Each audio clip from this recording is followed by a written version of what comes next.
Now, we have our second speaker, and that is Dr. Michael Antoniou. He is a scientist and academic at head of the Gene Expression and Therapy Group, Department of Medical and Molecular Genetics at King's College, London School of Medicine. And he has studied genes and how they affect us, but perhaps the interconnectedness between our genes and our environment is one of the most important things that he will leave us with tonight. So I'd like to ask him to come up, please, and... What I hope to do this evening is to build on what you heard from Dr. Michelle, to give you a little bit more mechanistic insight, perhaps, into some of the conditions that she described she is seeing in the patients, her children patients, which no doubt are prevalent even in adults as well.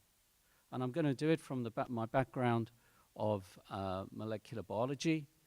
I've been studying human gene structure and function for many years, and more recently using those discoveries to develop gene-based medicines for human gene therapy applications. And parcel of that research is, of course, using genetic engineering technology. So I'm very familiar with how genetic engineering is conducted.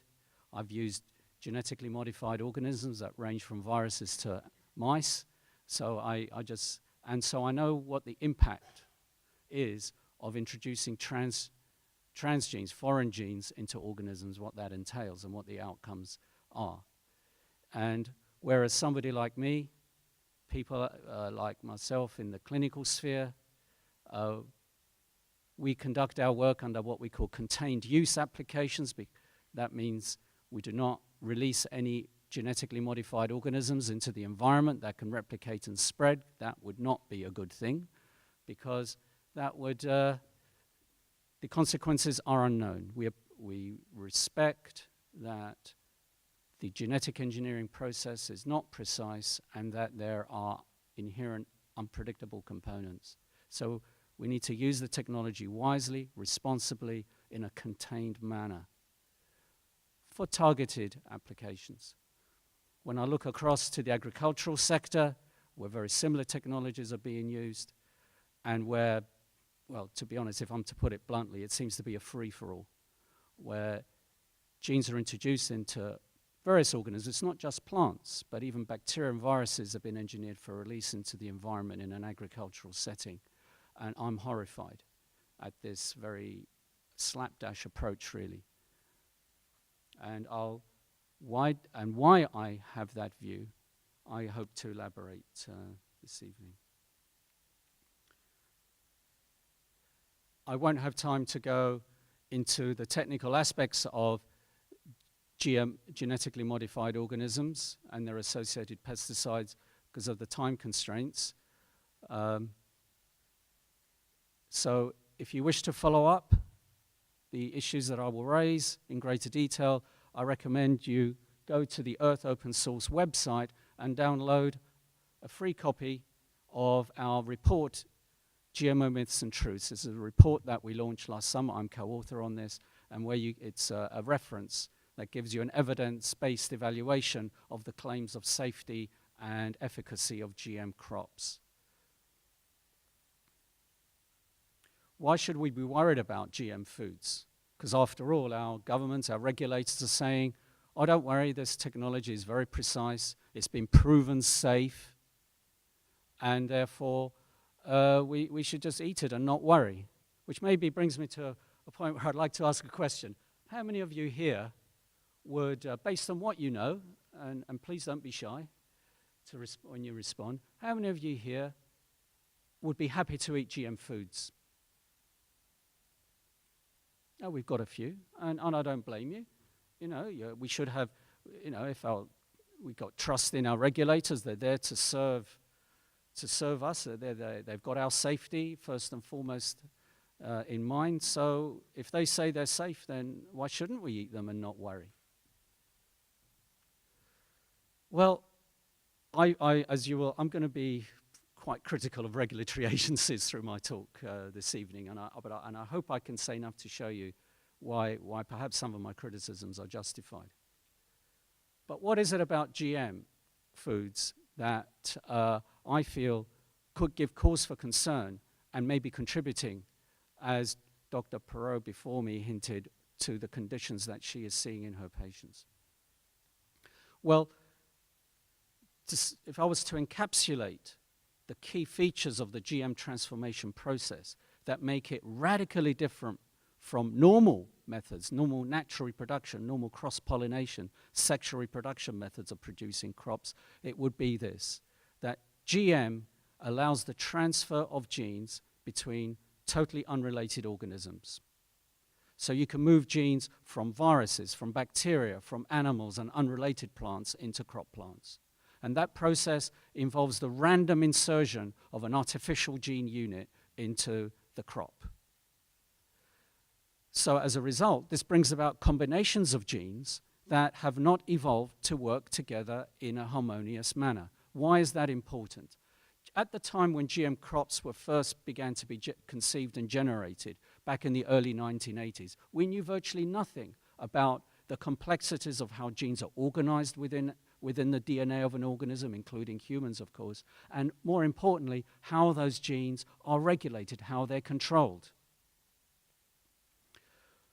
And so therefore, they were very much treated as isolated units of information, like Lego bricks, that you can move around, slot them in with a totally predictable outcome.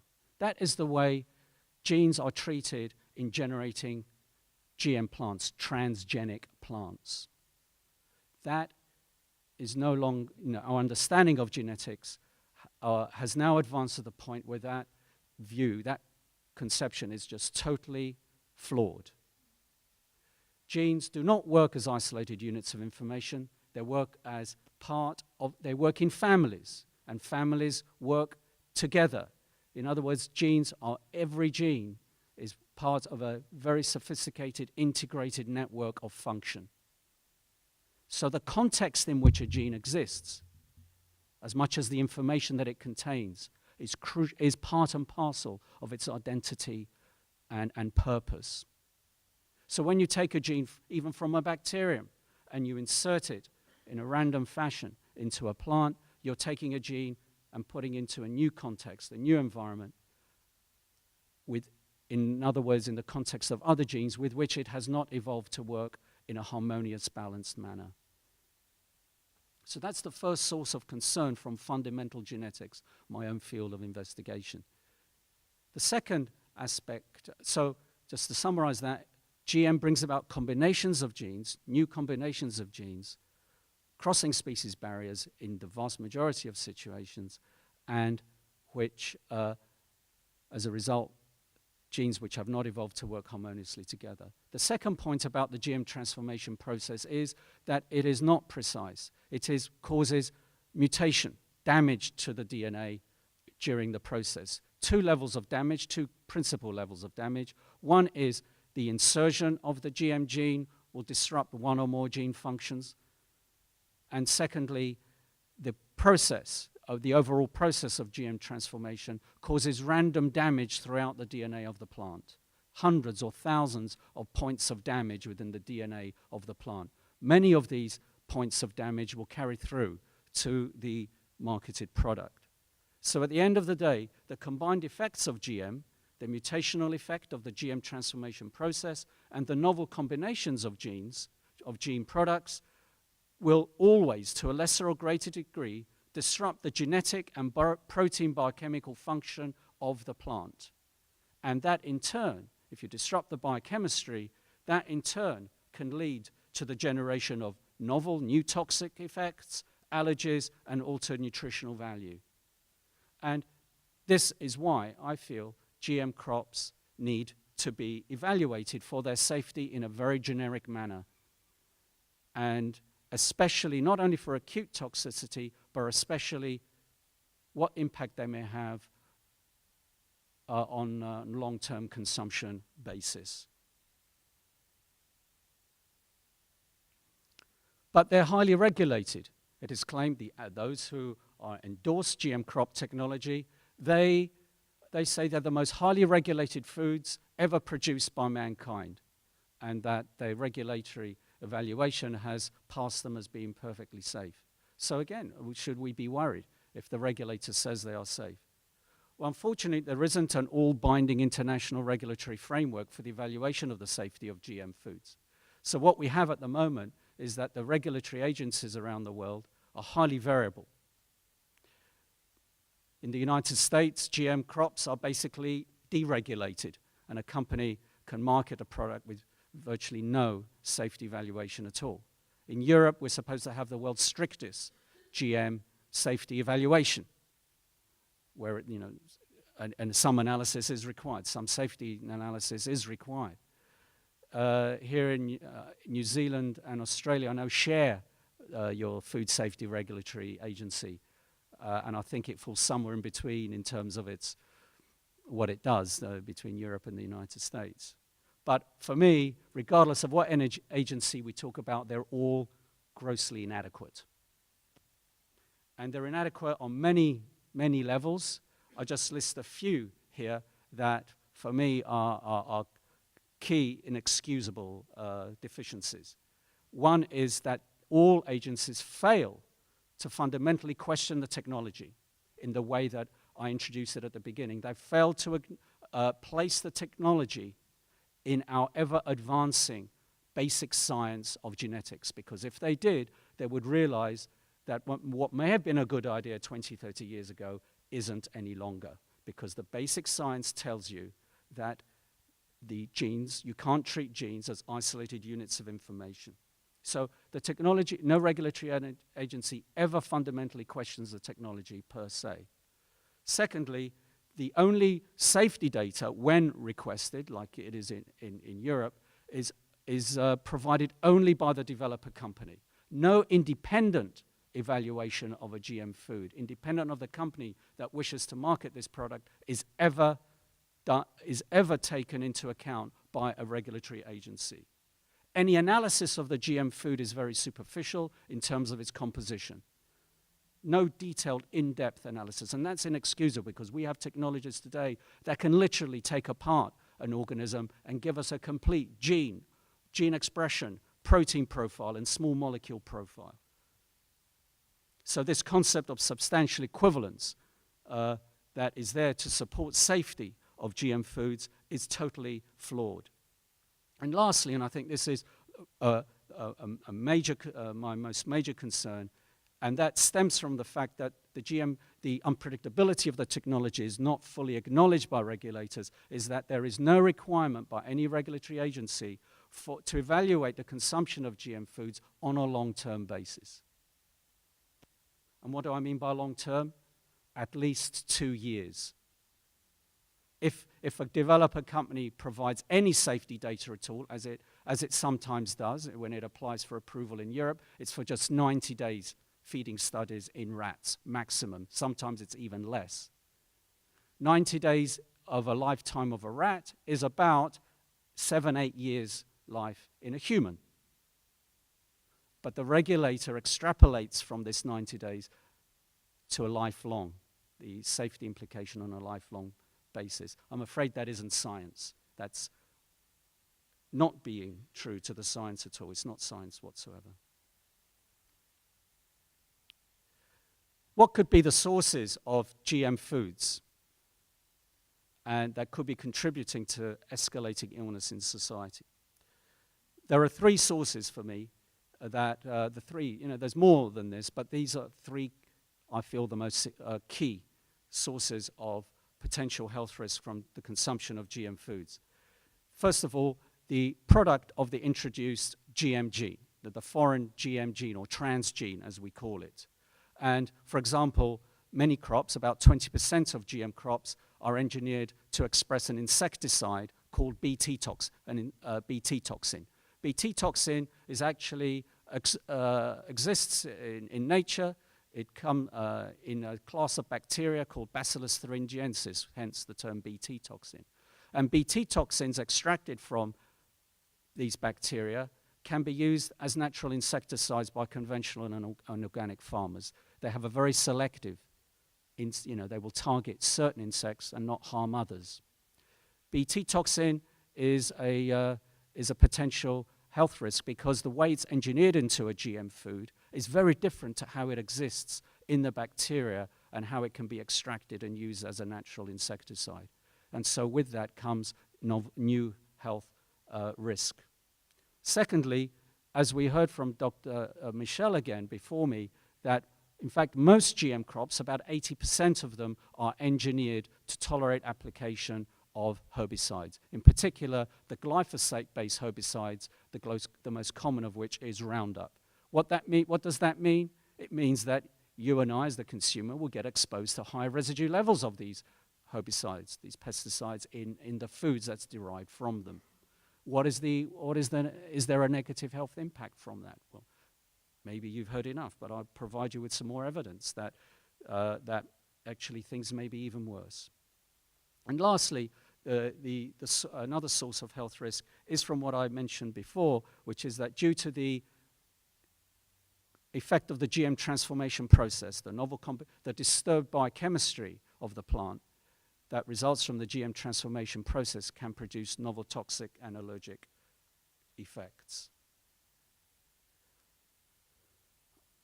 I will now briefly summarize for you some of the evidence that shows that there is evidence from controlled laboratory animal feeding studies that shows that health risks can arise from one or a combination of those three sources that I just mentioned.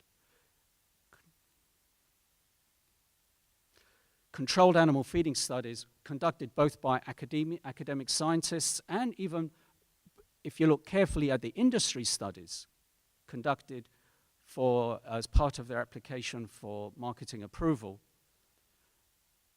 on crops engineered to express both the Bt toxin and the glyphosate. And sometimes we have to remember that many crops are engineered to combine both. Many GM crops, like corn, they express Bt toxin and they're tolerant to glyphosate application, Roundup application. And studies involving both soy and corn, there's an increasing body of evidence to show that consumption of these foods can lead to multiple organ and system damage, liver and especially affecting liver and kidney function, immune system function, including allergic type reactions, and digestive system problems resulting in various types of lesions. This is a very busy slide. I put it up just to show you, illustrate some of the studies that give cause for concern. Industry studies with Bt, maize, and corn, even after just 90 days of exposure, show signs of toxicity, especially to liver and kidney function. Studies with rats, mice, pigs, ewes, and rats have shown disturbances to liver and kidney function, to multiple immune system disturbances, and multiple organ damage, especially to liver and kidney. And you'll note that that study at the bottom with Mon 810 Bt corn, the authors of that study found serious damage in structure, function, especially to liver, kidney, testes, and intestines, following just 91 days of consumption of their animals. So some of these products can lead to serious health impacts, even on a short-term basis. So that is one source of, maybe I'll just go back. I should say, what is the cause of this?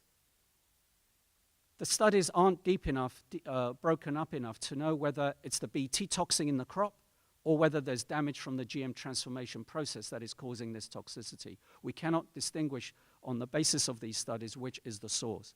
But what we could bear in mind is that Bt toxin is an immunogen. We will mount an immune response against Bt toxin. And Bt toxin is known to be as an immunological adjuvant. What does that mean? It means that Bt toxin can heighten an immune reaction against other food products. To me, with enough exposure, this could be a recipe for generating allergic reactions. One mechanism of Bt toxin. The other aspect of source of toxicity I wish to focus on, stemming from GM crops, is this heightened exposure to glyphosate-based herbicides. This is the molecule glyphosate. You've seen that before. It is the world's most used pesticide, used on around 80% of GM crops, engineered to tolerate it. A gene from bacteria has been introduced into these crops, which allows it to withstand its application. The majority of GM soy is engineered to resist glyphosate-based herbicide application. So therefore, it's not surprising to find worryingly large quantities of glyphosate in GM soy. The figures at the bottom that you see there of this slide is residues of glyphosate and its primary degradation product, AMPA, in USA GM soy. If New Zealand is sourcing GM soy from North America, this is for its animal feed, for example, this is what you can expect to be present in the soy. If you're sourcing from Argentina or Brazil, studies have shown that some batches coming from South America can push up to 100 milligrams per kilogram of soy.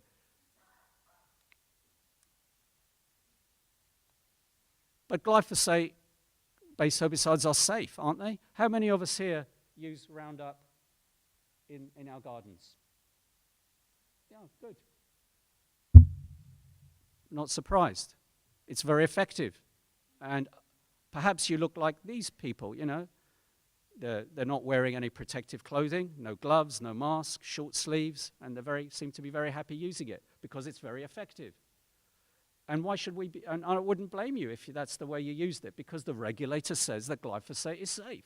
Roundup is safe. So why should you be worried? Of course. Well, the worry begins when you look at safety studies of GM crops that are engineered to tolerate application of glyphosate, Roundup. Industry studies show signs of toxic effects to liver and kidney function even after 90 days of consumption of the GM corn in this study. And academic work by Manuela Malatesta in Italy, who studied toxic effects stemming from GM, Roundup-tolerant GM soy, have shown disturbed liver, pancreas, and testis function over a relatively short period of time. And when she extended the study to 24 months, the mice showed far more acute signs of aging in their liver. Where the question is, what's causing these toxic effects? Is it the GM process or the Roundup residues in the feed? Good question. But if we look at, again, we're told that Roundup and glyphosate is relatively safe. These are what the regulator sets for us is an acceptable daily intake. What the regulator says you and I can consume on a daily basis, day in, day out, and that we would suffer no adverse effects. In the European Union and Australia, I don't know what it is here in New Zealand, the regulator says that we can consume 0.3 milligrams per kilogram body weight per day and we'll be fine. For somebody of my weight, that's a little over 20 milligrams per day of glyphosate every day. In China and Russia, it's 1 milligram per kilogram per day, and in the USA, where clearly people are much tougher stock or whatever, the regulator there says that they can consume 1.75 milligrams per kilogram per day. That means if I move from Europe to America, I can eat more and I'll still be safer. Incredible, isn't it? You laugh, but it is a laughing matter because these regulators are supposed to be arriving at these safe levels of consumption on the basis of the same scientific evidence. So how come one agency arrives at one number and another comes to another number? Already suspicion arises. So the fundamental question is, are these exposures really safe? When I was part of a group of scientists that actually looked at the evidence, the scientific evidence that the European Union used to set its value of 0.3 milligrams, the one that we have that's in Australia as well. And we came to the conclusion on the basis, on looking at the same data, that they'd set it at least 3 times too high, because they ignored some teratogenic birth defect effects in some animals studies. But is reducing it by 1/3 to 3 times lower, is that safe? We've heard that glyphosate has multiple sources of toxicity from Dr. Perot before me, from Michelle. It's a patented antibiotic. It's a very potent nutrient metal chelator. At certain doses, it damages DNA. But the latest evidence, which worries me most, is at the moment, is that there is increasing evidence to show that glyphosate is also an endocrine disruptive chemical. In other words, it can interfere with hormonal function in our bodies, certain hormones. We all know what hormones are. Insulin is a hormone, growth hormone is a hormone, and steroids. We have steroid hormones. And when men and women have different classes of hormones as well. Women have more estrogen, men have more testosterone. Hormones are crucial. Balanced hormonal functioning is absolutely vital for good health because they control just about every organ bodily function. Imbalances in hormone function can result in serious ill health. If you go to the Monsanto website, however, you will find that, as you will read at the bottom there, that the company claims that there is no evidence of endocrine disruption arising from glyphosate. The question is the scientific evidence supportive of that? Before I answer that question with you, I just want to spend just a few minutes talking about endocrine disruptive chemicals. Why are they such a worry? And this includes agricultural chemicals and, unfortunately, chemicals in the household. Endocrine disruptive chemicals are a worry because they can work at very low doses and in a non-linear way, which means that a level set by a regulator, a low-level exposure level set by a regulator may not be safe, may be in that endocrine disruptive range. And endocrine disruption begins virtually from conception. So the fetus, effects of endocrine disruption can affect the fetus, and the consequences of that may not manifest until after life. Because what these endocrine disruptive chemicals do, and if I had another hour, I'd go into it in great detail, is that it sets up what we know as epigenetic changes in the fetus. Epigenetics is what controls the genetics.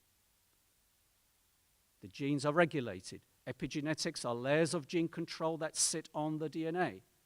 And these are, again, a balanced epigenetic control is vital for balanced gene function and health. If you disturb the epigenetic control, and that's carried forward in life, later on it can lead to serious ill health. And so the events of endocrine disruption in the womb do not stay in the womb. They're carried on in life by the child that is born. Why is it a worry? Because no regulator in the world today acknowledges the endocrine disruptive effect of chemicals and includes it in its safety evaluation of chemicals, of any agricultural chemical and household chemicals. That is the worry. They ignore the EDC potential in toxicity evaluation of chemicals. And if you ignore them, these are the spectrum of diseases that can arise. Hormone-related cancers, learning disabilities, ADHD, infertility, heart disease, diabetes, obesity, autoimmunity, asthma, and autism, etc. Here is a graphic illustration of what I've been saying. The mouse on the left, as you look at it, has been born from a mother who's drank normal water. The mouse on the right, as you look at that slide, has been born of a mother that had 1 part per billion of an endocrine disruptive chemical called bisphenol A in her drinking water, resulting in this marked obesity. Hence, a lot of these endocrine disruptive chemicals have been termed as obesogens. And all classes of pesticides are now known to have endocrine disruptive activity at very low levels. And this, of course, can result in costing billions of dollars, euro, whatever, in health costs. What is the evidence for glyphosate or Roundup as an endocrine disruptive chemical? There are many studies that indicate that glyphosate Roundup can interfere with multiple hormonal systems.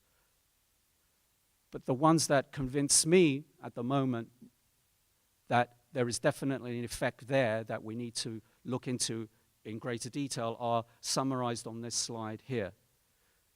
Retinoic acid is vitamin A, which we all know we need for good eyesight. But retinoic acid, just like vitamin A, like vitamin D, it can also act as a hormone type substance. And retinoic acid is particularly important during fetal development.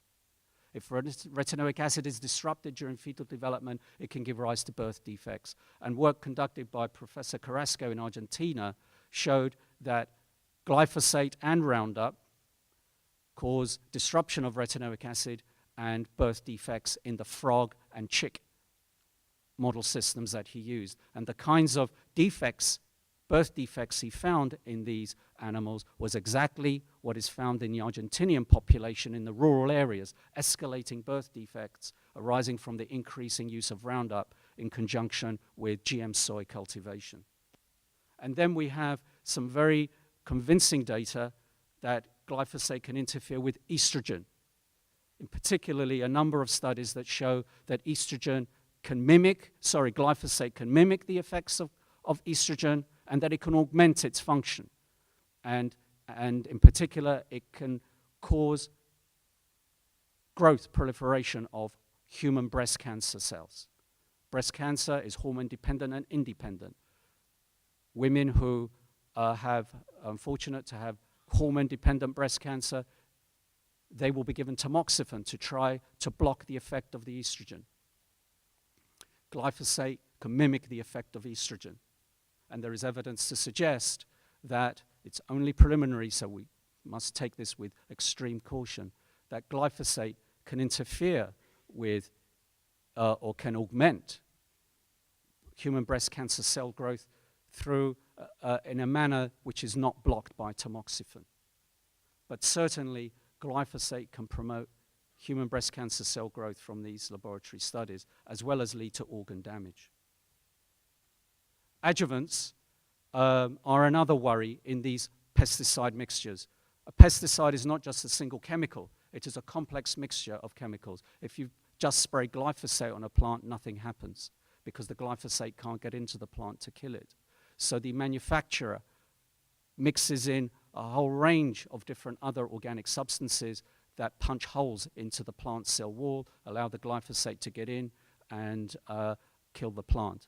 These adjuvants are present in all pesticides, all classes of pesticides, and some classes of adjuvants are now being found which are claimed to be inert, by the way. All classes of adjuvants are claimed to be inert, but there's increasing laboratory studies that show that adjuvants, some classes of adjuvants, are even more toxic than the stated active ingredient. So some classes of adjuvants are up to 800 times more toxic than glyphosate alone.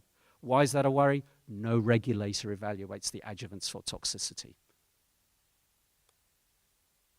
This is a study released last week from a group at Flinders University in Australia, which again confirms that Roundup is more toxic than glyphosate. It can cause the death of human placental cells at much lower doses than glyphosate alone, and at concentrations of glyphosate that are allowed in Australian drinking water. If you look at what's in the human population, the very few studies have looked at what is in us as a human population in terms of glyphosate residues. But they are there. They will be in you as they will be in me. And the question is whether the residues that are found are safe or not. They can range from 1 part per billion in urine to up to near 20 parts per billion in urine. The 20 parts is in the United States, where they're exposed to much more. At the moment, the regulator is ignoring this evidence as being of any significance because it's below their regulatory set safe limit. The question, of course, is, are they right in what they have said as safe? In this study, if you look at the top right panel here, you have the residues in German people. study conducted by Monika Kruger, a scientist in Eastern Germany. And there's about 2 parts per billion in the urine of Germans in her region. Is that in the lower slide here, I should say, of course, again, going back to the top right, people on organic diets had statistically significant lower levels of glyphosate in their urine than those on conventional diets. So there's one direction again. If you want to avoid it, go organic. In the lower part there, you have an interesting study in dairy cows. If I focus your attention on the top right, the lower panel at the top right, you'll see the levels in German cows, about 20 parts per million in their urine, because they're eating GM feed, they're eating GM soy, GM corn that's imported into Europe that has glyphosate residues in it. The worrying thing is when you look at the lower panel there, panel C, where is the levels of glyphosate in the same dairy cows. And you may not see it in detail, but actually you find about the same amount of glyphosate in the organs of these animals. That's the liver, the kidney, the lungs, the muscle, the intestines, and the spleen. That includes parts of that cow that people eat, the muscle, about the same level of glyphosate. It's two things to take home from this. One is that the regulators claim that glyphosate is quickly cleared from our bodies and it will never build up. What you find in the urine will always be much higher than what's in the body. That study says they're wrong, that there is evidence for accumulation of glyphosate in the body. And the second is, of course, if you eat meat from animals that have been fed on Roundup-contaminated feed, you will be eating glyphosate as well, not just from the plant products, but from the meat products as well. Milk, dairy products as well, by the way. Not just from meat, from dairy products too. There is just one study that has looked to see directly whether these really low levels of exposure to glyphosate that may be in our drinking water as well, what the toxic effects of that are. And it's this study from Professor Cerolini's lab, caused a huge controversy when it was first published in 2012, and then it was retracted by the original journal for totally spurious reasons, which I won't go into now, and then it was republished last year. Long-term toxicity study of a Roundup herbicide and Roundup-tolerant genetically modified maize, designed to extend Monsanto's 90-day feeding study with the same GMO corn. And it also included this component where it looked at Roundup formulation consumption in drinking water. And I focus your attention on that lowest dose, 0.1 part per billion of dilution of the Roundup in drinking water, given a glyphosate concentration of 50 nanograms per liter. That's 50 parts per trillion. Why did he choose that? It's what we may find in contaminated drinking water in Europe. Don't know what it would be here, but that's why he chose it, to see what would be the effect of this level of contamination in European drinking water. The study that caused a furore within the industry and the regulatory systems, because it found that both the GMO corn sprayed with Roundup, and the Roundup, even at this lowest dose of exposure, all caused harm, clear toxic effects. So there was an escalation of the signs of liver and kidney damage seen in Monsanto's 90-day feeding trial, and this led to liver and kidney damage and failure, especially in the male animals, resulting in premature death. There was a testosterone and estrogen imbalance, suggesting endocrine disruptive effects, as there was pituitary damage in the female rats. And there was also, totally unexpectedly, an increase in the mammary tumor incidence in the female cohort. This is the result from the lowest dose Roundup group, this 50 parts per trillion glyphosate. The black line you see there is the increased tumor incidence extending out to the 2-year period of this study in the control group. The red line there is the mammary tumor incidence in the 50 part per trillion dosed animals. Much higher levels of mammary tumors, and that is statistically significant. Therefore, I was not, in a way, surprised to find that based on a collection of studies, not just the one I've just mentioned to you, But a paper that came out earlier this week, which again has caused a lot of upset within the industry, a paper published by the World Health Organization International Agency for Research on Cancer. They evaluated the carcinogenic, cancer-causing potential of 5 organophosphate pesticides, and you'll see glyphosate was one of them. And what they concluded was, as you can see at the bottom there, the glyphosate was ranked based on animal toxicity studies, that they concluded that glyphosate can be ranked as a grade 2A carcinogen, cancer-causing agent. Grade 2A, what does that mean? The grades go 1, 2A, 2B, 3, and 4. So glyphosate was ranked just one below. 1 is definite carcinogen. 2A is probable carcinogen. That is very worrying conclusion that they've come to. And the damage that was found in the rats in Professor Serini's study is happening at incredibly low doses, as I mentioned. Half the dose that's permitted in European Union drinking water, 14,000 times lower than what's permitted in USA drinking water, and 20,000 times lower than what the Australian drinking water guidelines of 2011 say are okay in water in that nation. I don't know what they are here. We can discuss that.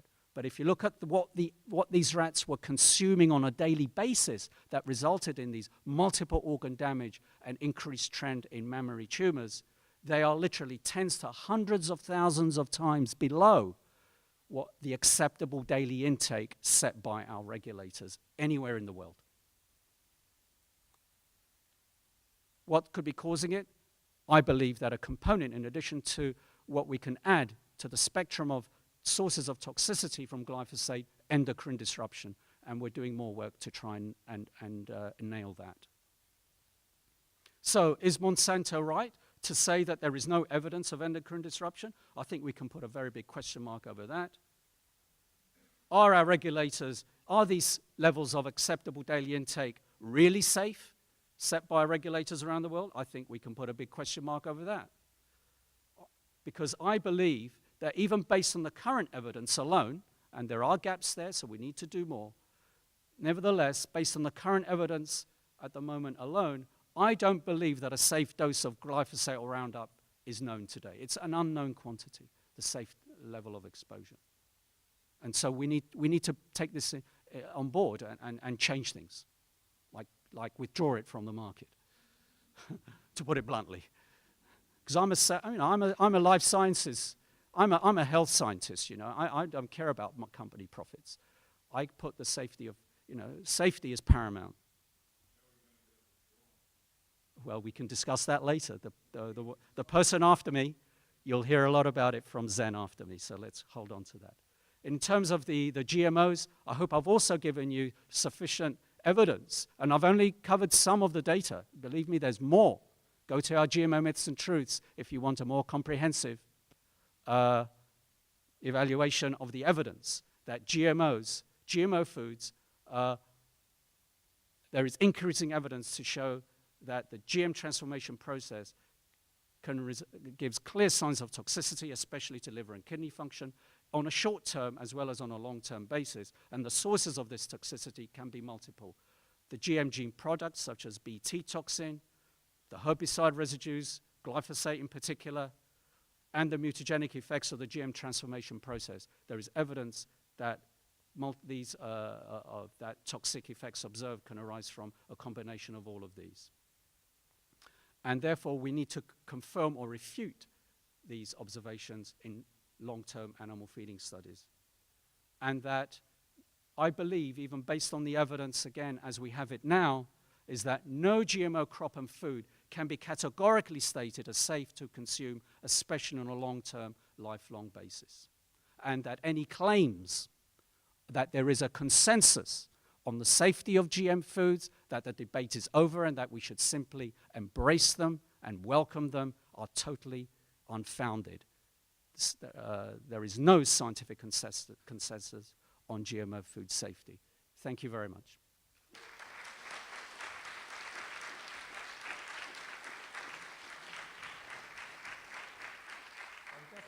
Now Old MacDonald